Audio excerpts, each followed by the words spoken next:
Me escribe Fidel Sánchez Chiodi, que me hace una pregunta terrible, que voy a procurar responder. Te escribo como seguidor de tu canal. La verdad es que me gusta mucho tu trabajo. Y dice, en particular, gracias Fidel. En particular, quería escribirte porque el otro día terminé de leer un libro llamado Bernardo Neustadt, El hombre que se inventó a sí mismo, de Jorge Fernández Díaz. Hacia el final del libro, Jorge habla de la relación que tuviste con Bernardo, que yo tuve con Bernardo. Y eso me despertó una gran intriga por escuchar cómo fue tu experiencia trabajando con uno de los periodistas más influyentes de la Argentina. Me pareció que podría ser un tema muy interesante para desarrollar. Quizá en un video en tu canal. No, para un video no da, estimado Fidel. Voy a hacer un comentario breve ahora. Y voy a tratar de ser lo más objetivo posible. Estoy seguro de que sería muy interesante, especialmente teniendo en cuenta la forma en que contás ese tipo de historias. Bueno, te mando un saludo muy grande, espero que este correo llegue, todos los correos llegan. Fidel Sánchez Chiodi. Bueno, yo no leí el libro de Fernández Díaz, él dedicó un libro, Jorge tiene libros mucho más importantes que el libro que dedicó a la biografía de Neustadt, y mucho más interesantes, sobre todo su etapa como escritor de ficción, ¿no? Él escribió sobre historia, escribió sobre pila de asuntos, es un gran escritor.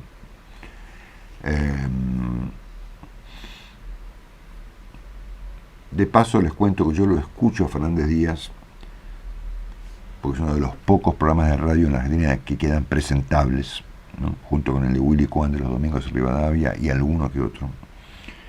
Y lo escucho los sábados por la mañana, ¿no?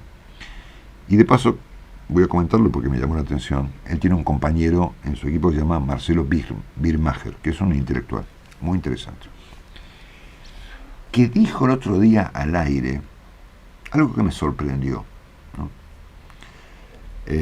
No Jorge, sino este muchacho Birmacher, que escribe en Clarín y está mucho en la tele y es un tipo intelectual, un tipo muy reconocido. Yo lo conozco muy poco. Dijo que la BBC de Londres había cometido crímenes contra Trump y que el New York Times apoyaba a los ayatolas y a la dictadura venezolana. Yo no me voy a meter, no le voy a escribir a Jorge para decirle qué están diciendo, ¿no? Pero ¿dónde leyó Birmacher que el New York Times apoya a los ayatolas? ¿No? Cierro paréntesis. Acá aplica la cuestión de que mis directores de orquesta y el freno inhibitorio evidentemente no funcionan. Vuelvo a la pregunta sobre Neustadt. Voy a improvisar la respuesta. Yo aprendí que todos los personajes que se vuelven en un país muy, muy importantes, con excepciones, Favaloro, ponerle qué sé yo, son personajes contradictorios, ¿no? Y que eso no nos tiene que asombrar, porque finalmente todos los tipos que consiguen cosas muy importantes o que se vuelven muy poderosos, ¿no? Son personajes contradictorios, ¿no? Que tienen caras y contracaras, luces y sombras, cierta falta de escrúpulos muchas veces, ¿no? Es hasta casi una virtud, evidentemente, ¿no es cierto? Si para llegar a algo tenés que tener pocos escrúpulos, ¿no?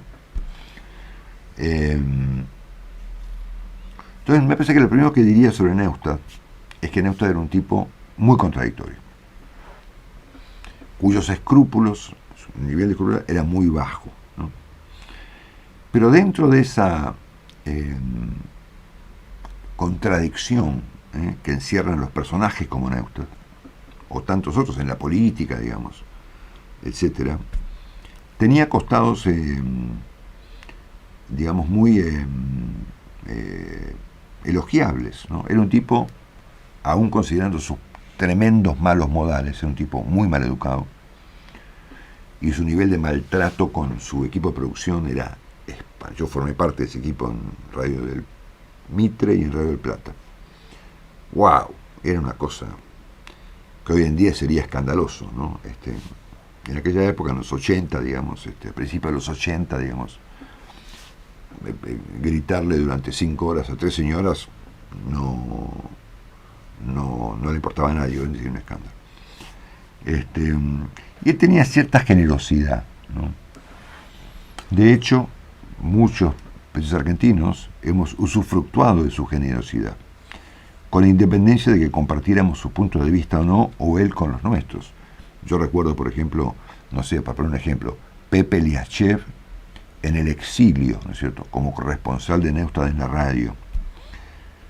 Mi propio caso, digamos, ¿no? Yo un día le toqué la puerta, yo tenía, no sé, 18 años, 19, en su oficina de la calle Defensa, y me ofreció trabajar 2 años gratis, ¿no? Yo quería conseguir trabajo en el periodismo, que es un asunto muy complicado de hacer, ¿no? Yo no tenía ninguna experiencia, nada.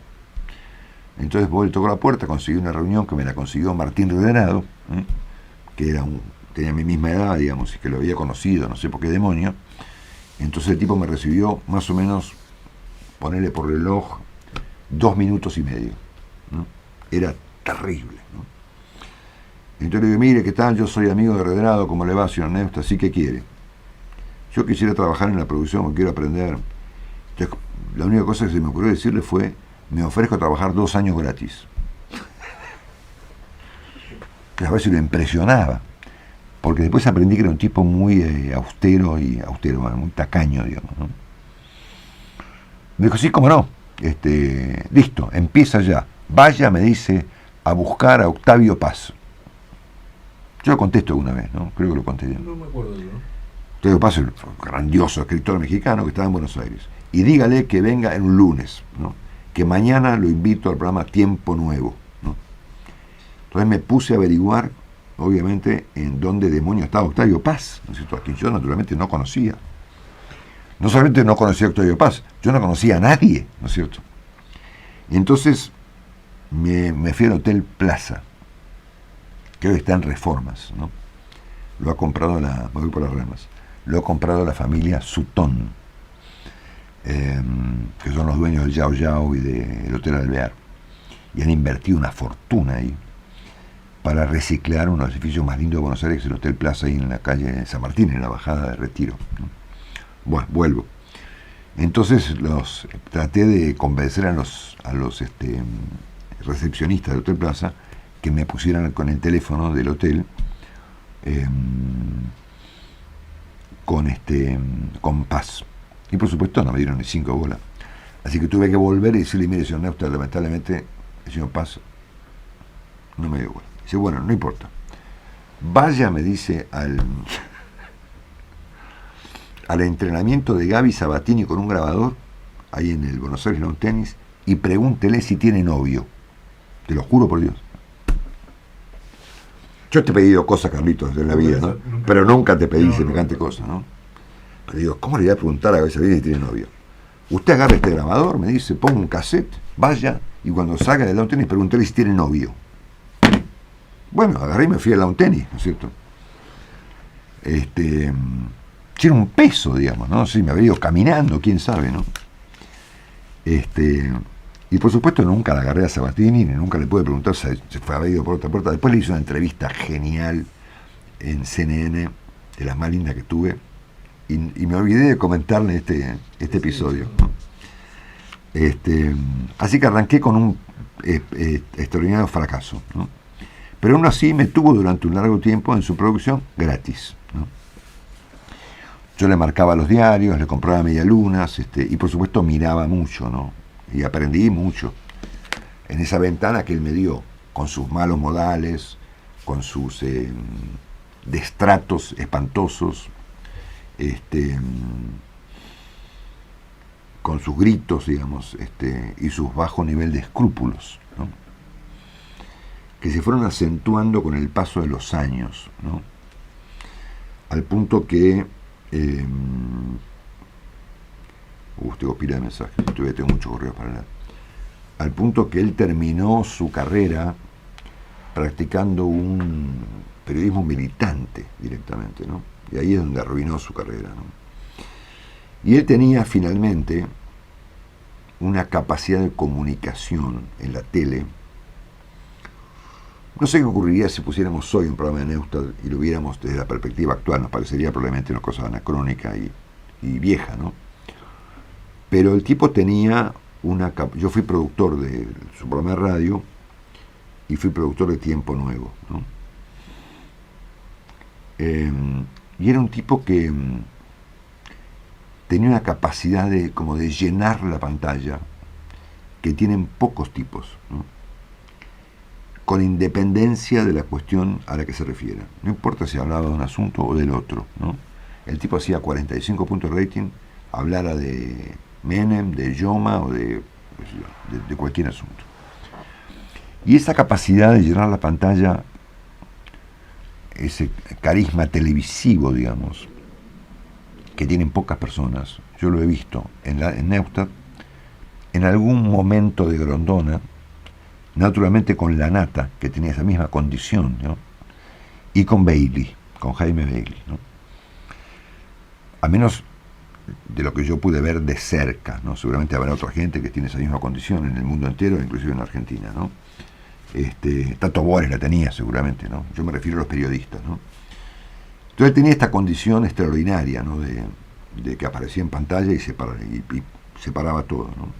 Hoy ya cambió todo, digamos, ya no hay 3 periodistas excluyentes en ningún país del mundo, ¿no? En Argentina ustedes piensen que Neustad y Grondona fueron un poco menos que un monopolio, ¿no es cierto? Bueno, eso ya no ocurriría más. Y después terminó su vida muy enfrascado sobre sí mismo. La última, nosotros tuvimos obviamente un montón de peleas, ¿no? Porque el tipo me hizo a mí unas cuantas trastadas que no vienen al caso, ¿no? Era un tipo muy difícil, pero vuelvo al principio, ¿no? Las personas como él son difíciles, no hay vuelta. Las personas fáciles, como nosotros, digamos, no somos grandes estrellas, ¿no? Para ser una gran estrella, de lo que demonio sea, probablemente hay que ser un poco contradictorio y una persona difícil, ¿no? Está en la naturaleza del éxito, tal vez, ¿no? No lo juzgo, digamos, solamente lo describo.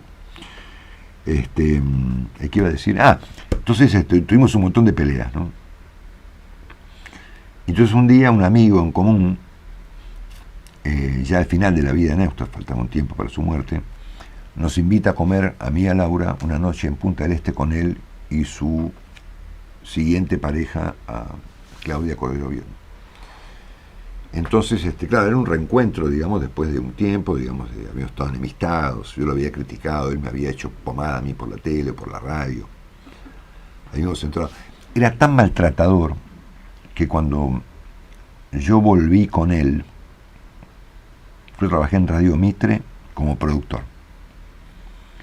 Primero en la calle Maipú, donde estaba aquella famosa edificio, ¿no? De Maipú 555, ¿no? Y después en la calle Mansilla, ¿no? Y una de las cosas más locas que me pasaron en la vida fue que yo me fui de ese edificio como productor, y por esas cosas de la fortuna, del destino delirantes, volví como conductor a ocupar su lugar. Estaban los mismos muebles, te lo juro. ¿Te acordás, Carlitos? Yo te dije, esta escritura estaba en la época de hace 20 años, en la época de los 30, en la época de Neustad. Bueno. Entonces la última vez que lo vi fue en esta cena en Punta del Este, hace muchos años, donde un amigo en común, Jorge Cohen, nos invita a comer, para amigarnos, ¿no? Bueno, la cosa era medio tensa, digamos, y él llega y me dice, ¿qué tal, Marcelo? ¿Cómo le va? No me tuteaba, nunca me tuteó. Y no tuteaba básicamente a nadie, ¿no? Y me dice, ¿le puedo hacer una pregunta? Sí. Sí. Por ejemplo, ¿cómo estás? Yo qué sé, no sé, la cosa que uno pregunta a cualquier persona con la que se reencuentra, ¿cómo está tu vida? Los chicos también. Dígame, Marcelo, ¿cómo me ve? Bueno, qué sé yo, le digo, bárbaro, le digo, ¿qué vas a decir? A un tipo que lo primero que te pregunta es cómo lo ves a él, ¿no? Pues él tenía esta cuestión mucho más compleja que la mía, digamos, en materia psicológica, de que todo giraba alrededor de él, ¿no? Entonces su pregunta principal era, ¿cómo me ve? ¿Y por qué le vas a decir horrible, digamos?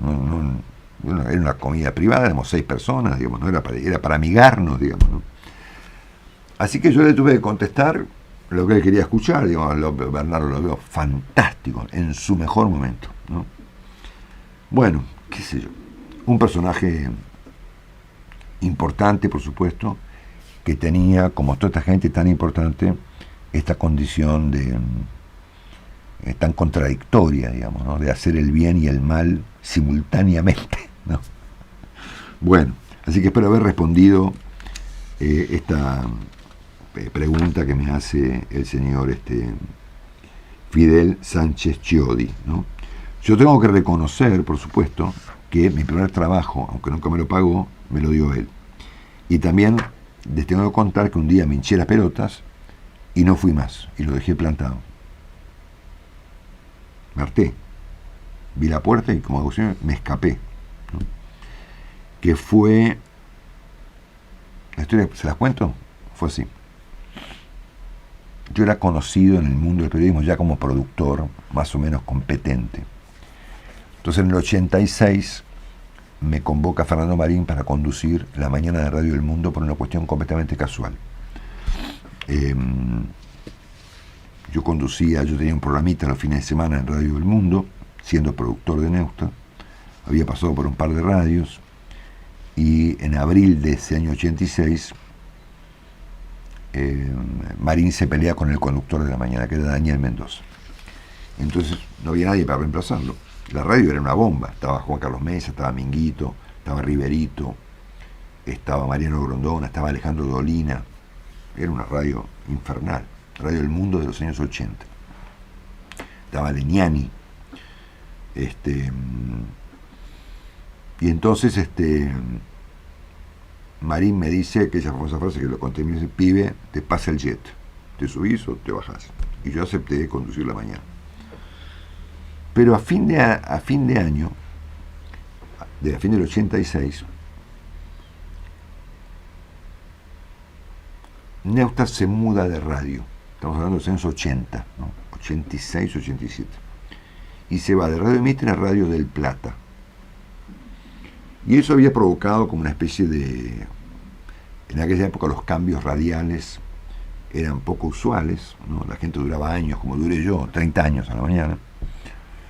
Y por lo tanto a Marín se le ocurre switchar la programación de la radio.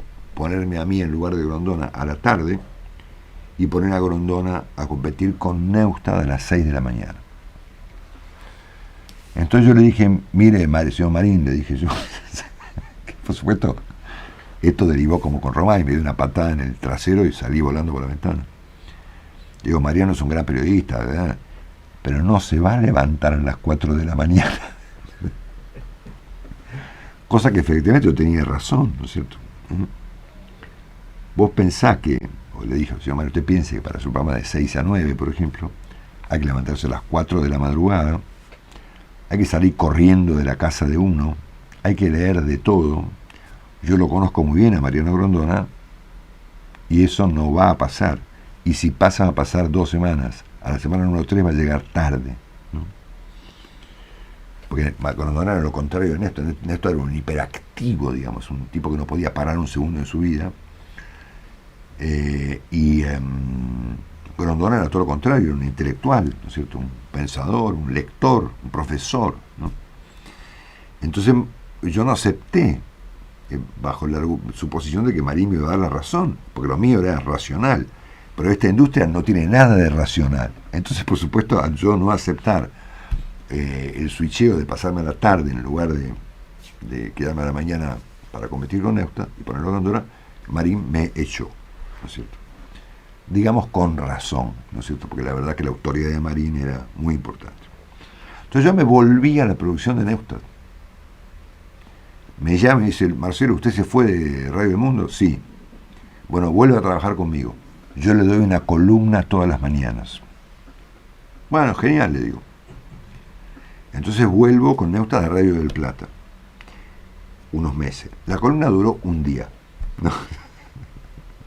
No sé si porque fue muy mala o porque el tipo era un tipo muy loco, ¿no? Yo me acuerdo que estaba en ese momento, el equipo era Horacio de Dios, ¿se acuerdan?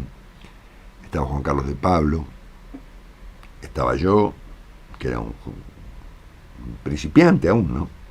Aún habiendo tenido mi primer programa en Radio Mundo.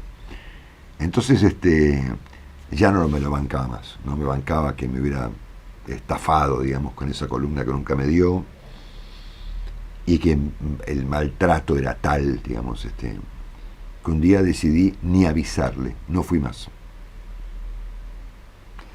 Eso tal vez debe ser examinado por algún psicólogo, ¿no? Como un método, quién sabe si defensivo de uno, ¿no?